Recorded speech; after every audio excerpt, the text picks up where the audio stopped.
my name is Jan-Hendrik Peters and I would like to welcome you to my talk about enterprise CI/CD testing done right. And throughout the course of this little talk, we'll see what done right actually means.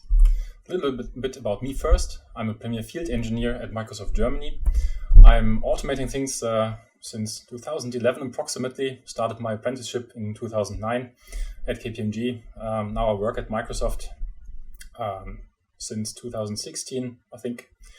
My main specialty is Azure, of course. We are all living in the cloud nowadays, but also, of course, DevOps processes, as well as PowerShell, scripting development, and C# development. I'm currently developing on the side in an open source project called AutomatedLab, which is the project I would like to demonstrate the features of in this little talk. You can find me on Twitter and on GitHub, of course. You can also find me on LinkedIn if you are so inclined, but usually I'm on Twitter and GitHub. So let's dive right into the talk. First of all, let's have a look at a typical pipeline. And usually we start at the source. So whenever your developers have a unit of work that they are completing, or your operators have a infrastructure as code template, for example, a Terraform template or an Azure Resource Manager template, they are going to create a commit, check their changes in, and either push the commit to the trunk or raise a pull request, for example, which starts off usually the pipeline. The next step usually will be unit testing. So in case of a classical app developer, for example, you would unit test or black box test your functionality first before progressing to the next stage, which in our case would be the build stage or the validation phase. Now, unit testing can also be important for non-developers or for operators, if you will. So in my case, for example, I am a Premier Field Engineer, meaning I visit customers, I support them with automation tasks. And for me, unit tests would be to test my automation functionality. So for example, if I'm writing a PowerShell module or a Python function, I will test the output of the function so that my customers, for example, can alter the code with at least some basic level of trust in the test process, in their abilities, so that we are always able to see the test results of our unit tests before progressing any further. This can also come in handy for operators, so just bear with me a moment. Next up is the build phase. In this case, we already passed all the unit tests, for example, code quality, static code analysis, something like that.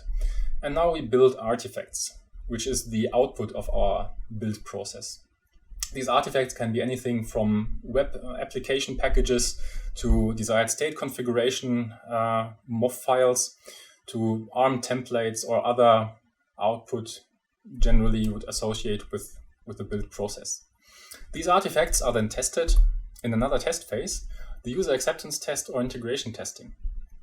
Again, this is a phase that is also important not only for developers, but also for operators. So imagine you have a web application that you want to deploy, then of course you need to test if the application is actually responsive. In our little example later on, we will see how a REST API, a very simple REST API, can be tested in our integration tests in this case. But of course, as an operator, you wouldn't necessarily develop an application, but rather test infrastructure, which is also quite possible with a user acceptance test. So one test might be, are my templates correctly applied, or is my PowerShell script has my PowerShell script completed successfully? Is my desired state configuration actually in the desired state? And so on and so on. There are plenty of examples for that. Maybe we'll have time for that later on. Lastly, we have the release phase. So in this case, all your tests have successfully completed. You maybe have a manual gate or some other type of release gate, which controls if the release is actually put into production or not. Usually you would use the test results as the input, for example, or just have a manual sign-off process. For example, the responsible manager for the application would kick off the release. Again, depending on what you actually build, this release might be publishing a PowerShell module to the NuGet gallery. This might be publishing a web application to an application server or a resource group to Azure or any other cloud, whatever you fancy. And we will have a look in this talk, especially at the test part, because usually when you test in your infrastructure or in the cloud, you need some additional components at least to mimic, for example, your production environment. So the testing is very important. Especially integration testing requires a lot of components, or can require a lot of components. Let's disregard this picture here. It's taken from Azure. Your infrastructure might look a little bit differently, of course, but I think it gets the point across. So we often need additional components like certificates, for example, for a web application, or certificates for content encryption. So if you imagine the example of desired state configuration, bringing a system into a specific desired state, we often require credentials. These credentials need to be encrypted, of course. We don't want plain text credentials in our configuration files, and this is where certificates come in play. So additional components like databases are also often necessary for your web application, for example, to run. And of course, a web server. So if you want to deploy your web application, you might want to deploy it somewhere. This can be the cloud, but often you would like to include other on-premises components as well. If you imagine authentication with an LDAP or Active Directory, this is something that you can hardly mimic in the cloud and that you would rather test on premises, probably in a little lab environment. There's already some tooling that can help you. So for example, if you think of Docker containers, this is a great technology. It can help you get up running fast. However, Docker containers are not really suited to standing up a whole new Active Directory domain, for example, or an entire farm of connected web servers with database backends. This is all a bit complicated. Of course, it's not impossible. Then with other tools like Packer, for example, or Selenium for testing. So plenty of tools available. This is only a very, very, very small selection of the tools. The most important thing in my case, however, is that additional components are necessary. So whenever I go on site at a customer and want to demonstrate or develop things, I often need additional components. Mostly these are components I'm not entirely familiar with. So for example, if my customer asks me to automate their Exchange infrastructure because they want some automation to occur for some reason, then I myself am not very well versed with Exchange. You might say it's my Achilles heel, like SharePoint. So in this case, I like to stand up my test environment automatically without worrying too much about the details. Likewise, the same could be true for certificates, for example. So maybe you are a web developer, but you don't necessarily have the skills to maintain or administer a certificate authority. Maybe you want to test in something that resembles your infrastructure, but you don't want to actually use your production environment. In this case, in all of these cases, additional components that are disconnected from your actual production environment but mimic it closely are very necessary and very good. So in the next few minutes, we will have a look at how to stand up these additional components for testing. And I would like to get started with AutomatedLab. AutomatedLab is a lab automation framework for the open source. It's hosted on GitHub, and it's the project I'm contributing most of my time to. The first image you can see here is just from our telemetry dashboard. So as most applications nowadays, we also collect telemetry, but more on that later. We only collect what we need, and of course, no personally identifiable information, no PII. What we do like to collect, however, is the roles that are used. And in this little image, you can see the popularity of our roles. So by far, the most popular component seems to be a root domain controller. Seems about right, because most of the environments, most of the lab environments that are hosted actually do need some connectivity. They want to test authentication, for example. They want to test attack scenarios against Active Directory or things like Kerberos. And now, the second most popular component seems to be the web server, followed by certificate authority and the file server. So very basic components, really, but components that you don't want to necessarily stand up every time from scratch yourself. So In our case, AutomatedLab, as a lab automation framework, will help you deploy those roles without any interaction really. So you just have your lab environment as a code file, basically, your infrastructure as code. And from there, deploy the lab. This is a very simple example. We will get into a little bit more detail later on. So in this case, you can see a recipe being applied, which deploys a domain environment, however this might look like, and a SQL environment that is part of the domain. All the VMs are prefixed with a special prefix so that you can discern them later on from your already existing VMs, but that's about it. It's very simple. It can get a bit more complicated, of course, especially if you start making your own additions or settings. But that's the gist of it. The main purpose of AutomatedLab is that we can deploy idempotent environments every time, according to your specifications, anywhere really. So whether it's on premises with Hyper-V and KVM to follow, or if it's in the cloud on Azure, for example, it's very possible. We are mostly deploying infrastructure workloads, so very typical classic VMs, virtual machines, both in the cloud as well as on premises. So if you're looking for a framework that deploys very specific things, like, for example, hosted web apps or Docker containers or Kubernetes clusters, you might want to look elsewhere. This is for classical infrastructure workloads at the moment. AutomatedLab is in active development, so at the moment it runs with PowerShell on Windows and Linux. It's truly cross-platform, as well as PowerShell. The only requirement here is indeed PowerShell 7 or PowerShell 6, if you are still on the old version. Currently in active development by me is the implementation of AutomatedLab in Linux, the full implementation using KVM and QEMU. So we had a sample implementation of VMware also some time ago, but this didn't really pan out. We don't have the resources to put into it because this is a two-man show at the moment. So we require a lot of input from the community. I, however, have made it my task to develop AutomatedLab for Linux as well, with the first step being porting it to Linux so that we can deploy at least Azure labs from anywhere. At the moment, I already said we can deploy typical infrastructure workloads like VMs, and additionally, we can deploy Azure App Services. So in our case, in our example later on, we will deploy a typical app service, a web application. So you could use an Azure app service for that as well. I will, however, show you how to do this with infrastructure workloads because this is what this talk is about. Lastly, our deployment is zero touch, usually, if you don't want to do any customization, of course.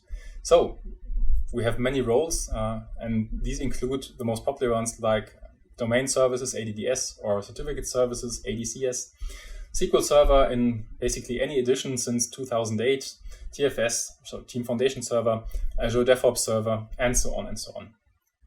The full list is, of course, available in the module itself or on our website.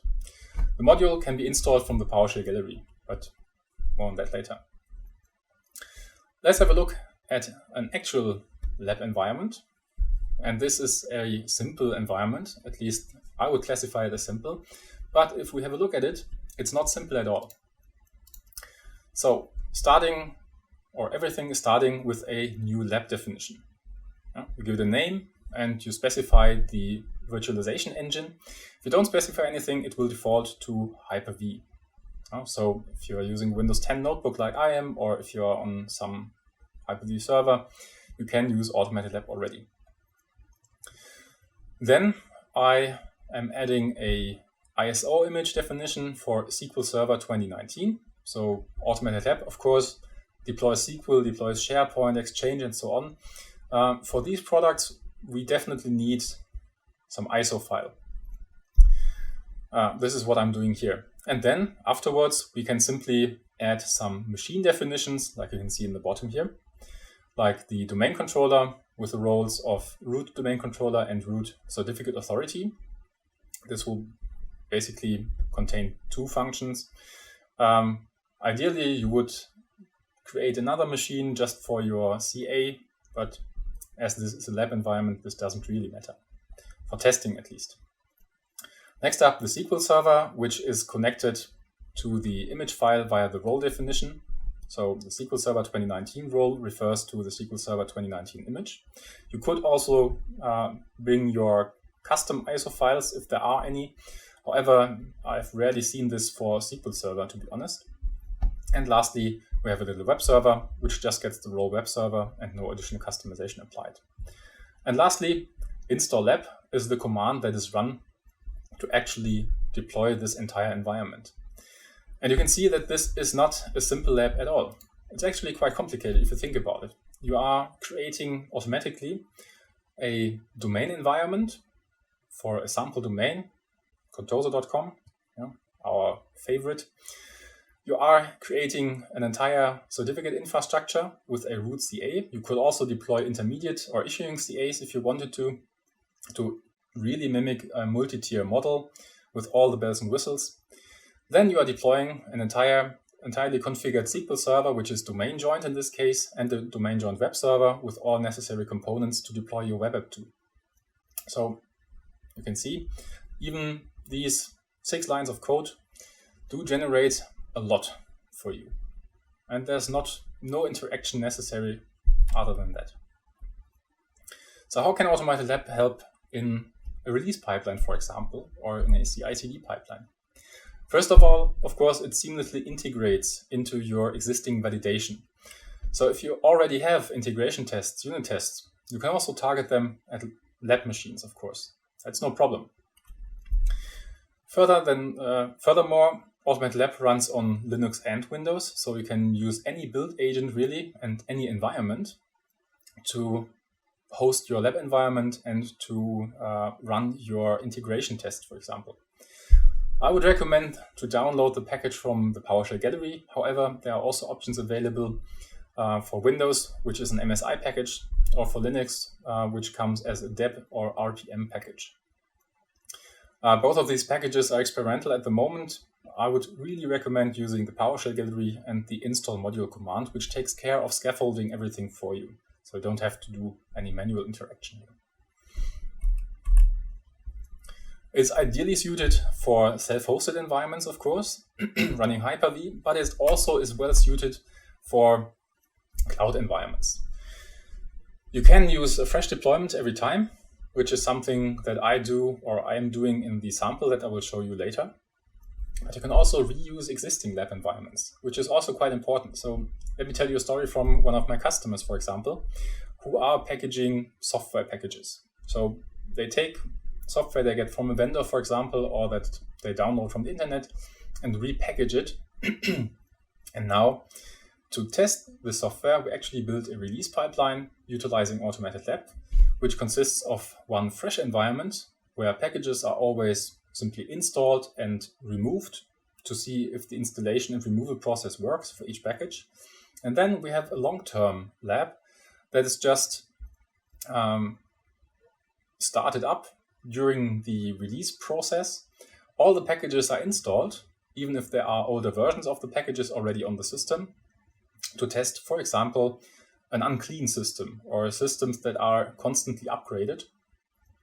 And afterwards, the lab environment is just shut down, but not removed entirely, so that we have some long-running systems to mimic different stages of the operating system or of the application lifecycle. So this would be one case where you would reuse existing labs. And lastly, you can not only reuse lab environments, but you can also connect to your existing infrastructure. This is also quite interesting because this way you can integrate parts of your infrastructure in the lab environment. So for example, if you have an existing lab domain in an Active Directory, you don't have to necessarily create new domain controllers just to host your lab machines, for example. What you would do instead is add your existing Active Directory domain controllers, or just one of them really, to the lab environment as a sort of proxy. The proxy is just used as an object to interact with the other lab machines, but it's never really touched during the deployment. So any configuration that is done or normally would be done, is not done on the machines that are already present in the lab. This way, you can onboard your machines to Active Directory, for example, have them domain joined. And if the lab is removed later on, the machines are removed, but the domain controller, of course, remains. Very important concept. Next up, I would like to get into the demo environment because I think this is actually what will help you most. So let me switch to my second desktop, where I've already prepared some of the stuff. So let's start with our simple lab environment. This time it's really simple. It's just one virtual machine. As I said, everything starts with a new lab definition, which I am creating here. Running the new lab definition will do some very basic tasks. Create, for example, the lab definition storage. As you can see here in the top, let me scroll up a little bit. This path, of course, changes on Linux systems. So if you are using Linux, this will default to your user data, but it's fully configurable. So any path here can be configured as well. For example, the lab sources path, which contains a couple of sample scripts, custom roles, and so on. This is all configurable. Next up, I will need a virtual machine, which I can just add as well with a new virtual machine definition. And you can see in the bottom here that there are currently no virtual networks specified, so AutomatedLab aims to create one automatically. For this purpose, the existing network adapters on the system are enumerated, and we have a look at which IP addresses are actually in use. This is important for Hyper-V, not so much for Azure, of course. So on Hyper-V, in Windows, we will examine all the existing VNet adapters, which networks are configured, and then choose the next available network address space. Again, this of course is configurable. Lastly, I can just execute install lab, which will then continue to create my lab environment for me. There are multiple things happening here. So you can see we are creating a couple of virtual networks. AutomatedLab will create base images. So we are using differencing disks on Hyper-V. On Azure, we are simply using managed operating system disks, but it's really not interesting at the moment. Now, AutomatedLab will try to connect to the virtual machine using PowerShell remoting, so Windows Remote Management in our case, or in the case of a Linux machine, it would be SSH remoting, or also WSMan. You can see here the server I just created is being started from my differencing disk and should be ready in a couple of seconds. It will be ready as soon as Windows Remote Management to the machine is possible, so a connection on port 5985. While this is working, we can have a look at the other commands that are available, and I will get to them later on as well. So AutomatedLab itself is not only a lab automation framework, but it also contains a whole bunch of commandlets, PowerShell commandlets that will help you interact with your lab environment. Like, for example, the first one here, invoke lab command. So when I created the environment, you saw that I didn't use any credentials. This is something that we automatically handle at the moment. So whenever you create a new lab, a set of default credentials will be used. Since this is a lab environment, we don't really worry too much about credentials in this case. You can specify credentials for the installation process, for example, or for the domain environment, but usually it's not necessary. All commandlets of AutomatedLab that target the lab machines themselves are capable of using the credentials automatically. So, for example, if I were to execute the getWebsite commandlet on my remote machine, this will probably fail because the feature is not installed. We can see that the commandlet is indeed executed, and we can also see that getWebsite is not recognized as the name of a commandlet. Well, that's too bad. So in this case, I need to add another feature, which is also very easy with AutomatedLab. So let's add one, install lab Windows feature. You can see that this module was originally only meant to be used on Windows. However, it's my pleasure to extend this to Linux as well, because, to be honest, this is one of my favorite environments to work in. Although I am working for Microsoft, my roots are with Linux. I've been using Gentoo and Arch Linux for years and years now. Nowadays, I'm more using Fedora and Ubuntu for my tests, but it's always great fun. And we will see similar features on Linux as well. So in my case, I need to install the web server feature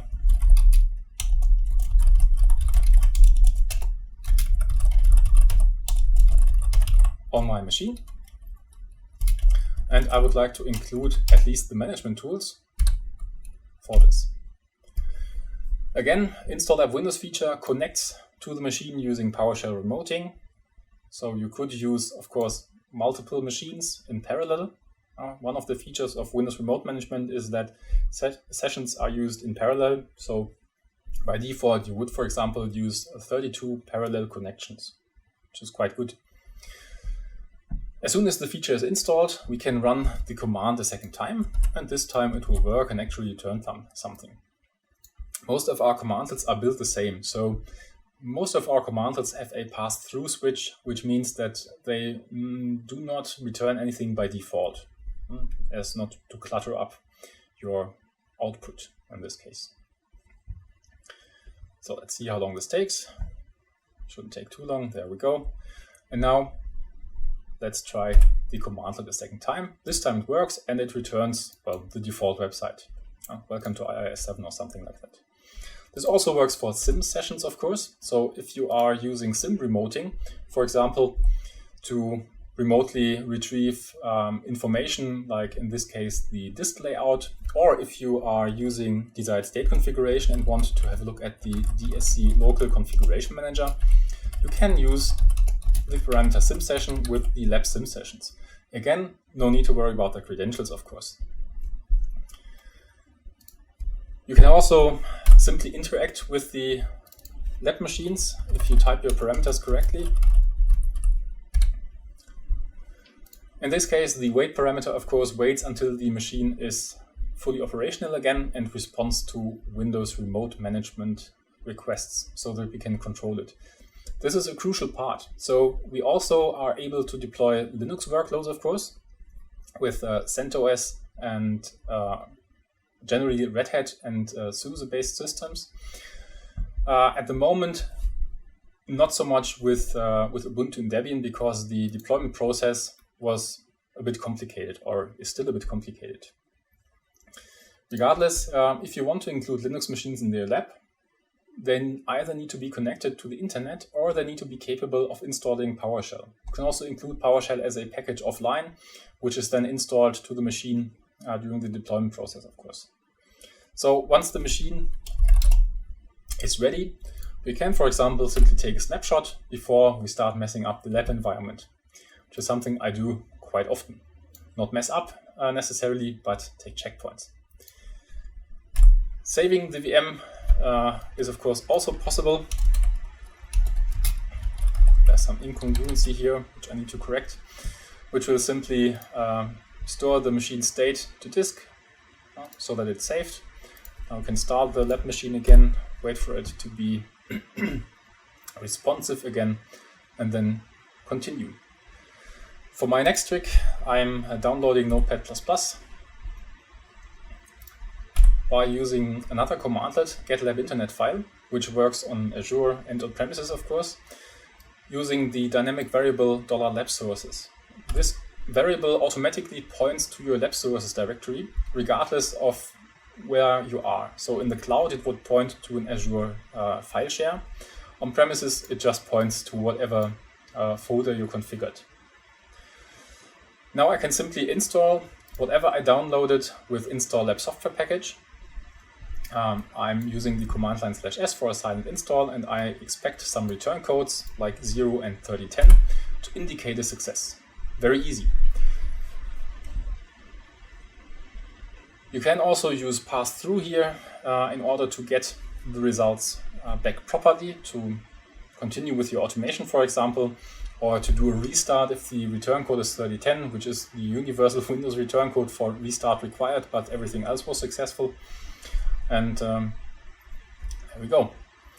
So Notepad++ has been installed in the background. You can quickly verify this by logging onto the machine, but let me do this not the manual way, stupid way, but of course the automated way. So there are commands available like connect lab VM, which you can use in this case if you don't know the credentials or you don't necessarily have access to the hypervisor itself at the moment. So let's just connect to SRV01. On a Windows machine, we default, of course, to remote desktop, RDP. On a Linux machine, we would try to use SSH. So let's have a look. As soon as I get my desktop, we should be able to see that, yes, there we go, Notepad++ has just been installed and everything's working fine. Now, as soon as you're done with the lab, you can simply remove it and be done with it. This will, of course, not remove the base images, but only the OS disks you created, the resources like network adapters that you created, and so on. If you have external adapters that connect to the internet, these will, of course, not be removed as they might be in use in other labs. Our pipeline now makes use of AutomatedLab as well. So the pipeline I built, I created in YAML. Let's just very quickly brush over this because I hope you are already familiar with how pipelines work in general. We have some steps, some jobs in our pipeline. The first job would be to build the actual web application that is part of this project. The next task is downloading all prerequisites. So, for example, installing the AutomatedLab module, installing prerequisite modules. On Linux, install the library to use NTLM authentication, and so on. I'm using environment variables to pass in the lab name as well as the password, but you can do this otherwise as well. And then we simply build the lab environment. The Hyper-V lab, the on-premises lab, runs on my local build worker pool, whereas the Linux validation build will run on a hosted agent, an Ubuntu service. In this case, we have the same tasks. We also build the prerequisites, download the prerequisites and build the lab. This time, however, we build the lab on Azure, which means that I am passing in the password and my Azure Service Principal, which has been serialized to a JSON object, simply because I need to authenticate to Azure, of course, if I want to deploy any resources to Azure. Other than that, the pipeline looks exactly the same. So validation in the end with Pesta, and then we publish the test results to see if the entire lab worked. If all the tests are successful, we remove the lab again in order to save resources, to save money on Azure, and to save resources on premises as well. My build worker is an on-premises Hyper-V using nested virtualization, which contains my deployed workloads in this case. Depending on that, of course, we have our final stage, the deployment to production, which depends on the success of the validation phases on the Windows and the Linux agent, and should only occur when I'm working in the master branch. The standard so far. The prerequisites, simply download prerequisites like required modules, for example. In my case, so as not to get asked interactively, which doesn't work on the build agent, of course, I am opting in to telemetry. You can also opt out. I don't really care. We are using the telemetry to see which roles are used and how long a deployment typically takes, so as to gauge which features we need to develop more, for example. We are very transparent about that, so if you want to look at the telemetry that is sent, it's all documented on our website fully. But this shouldn't be too interesting right now. The validation phase, however, is quite interesting. because we are using Pester for our unit and integration tests and publish the test results for both through the pipeline. The tests themselves are quite simple. So if we have a look at the API tests, we again import the lab environment, which happens in the validation step. So the lab is being imported, whether it's on Azure or Hyper-V isn't really interesting in this case. And then if we discover that we are on Azure, we branch off a little differently and use the FQDN of the machine to connect. So the public DNS label that we assign to the load balancer, which hides all the lab VMs from the big bad internet. On premises, we simply use the full qualified domain name, which we can also use to connect to the machine. If we are on Azure, we need to allow additional ports on the load balancer. So I'm testing if port 443 is actually a load balanced port and I can reach the machine. Other than that, we are simply calling the API. This is one of the sample APIs that you can see or that you can find, for example, on Pluralsight. There's a very good course on ASP.NET development. I can highly recommend to check this out. And we're using the restaurants API here. So we are testing if Bob's Burgers and the Flying Dutchman can be created or updated in our API. And we are doing this with Pester. Pester is a unit and integration test framework for PowerShell, which consists of a domain-specific language. In this case, we describe our test suite, and we are using the context of restaurants. Maybe we also have a context of deliveries or restaurant inventory, for example. So we are building a context here. The target URL is built using said context, and we will simply try to use the create, read, update, and delete methods that our REST API should expose. So we really integration test all the functions here with our now live API. In this case, in the lab environment, there are certificates that are being issued. So the lab, if we have a look here,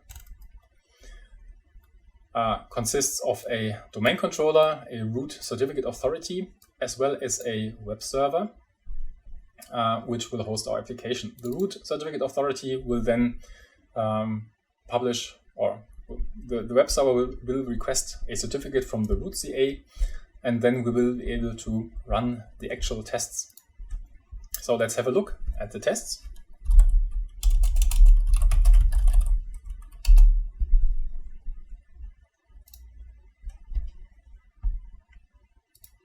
I already ran a pipeline. This pipeline unfortunately failed. So let's have a look at the runs here. And apparently my Linux build failed. That's too bad. So let's have a look at the successful Windows build here to see how this looks like. And of course, as I told you, we have several phases. First of all, the web application is built, pretty standard fare. Then we download the prerequisites with the PowerShell task, which is cross-platform, as you know. Then the bulk of the time is spent creating the validation environment. So this is actually creating the lab environment here, 23 minutes, and creates all the necessary components, as well as doing some configuration tasks like installing ASP.NET Core, for example, on my Windows server and so on. The validation, however, was quite fast. So the validation script tests the API and sees that it's reachable. You can see here the FQDN that is used and the port, as well as the endpoint, and then proceeds to create new items. It reads and updates and deletes just fine, and that's about it. If we have a look at the test results of our pipeline,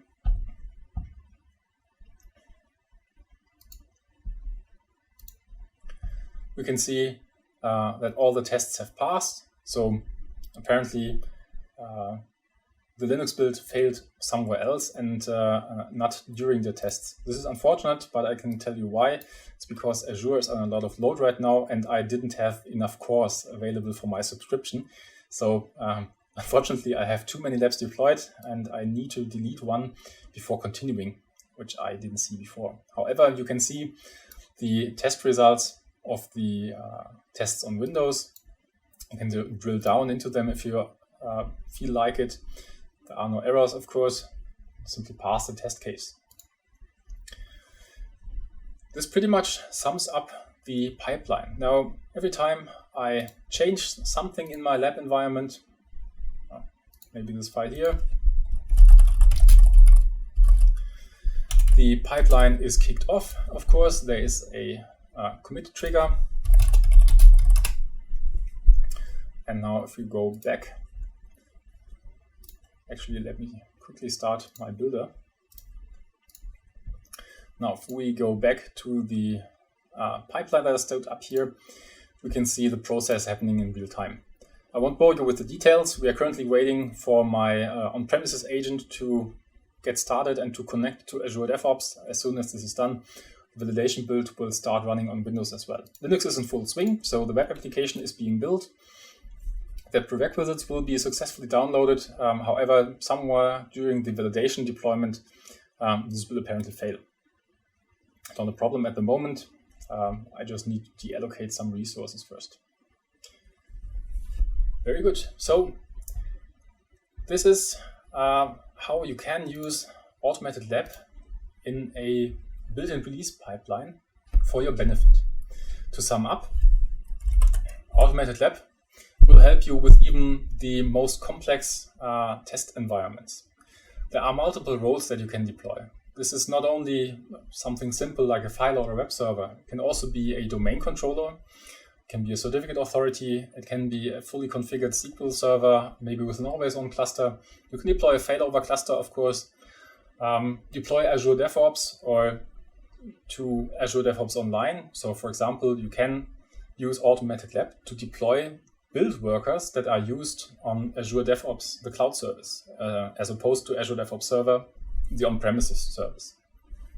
There are countless possibilities here that you can make use of. We have many sample scripts already created. Last time I checked, it should be around 60 samples. And of course, we have documented everything on AutomatedLab.org, which is our main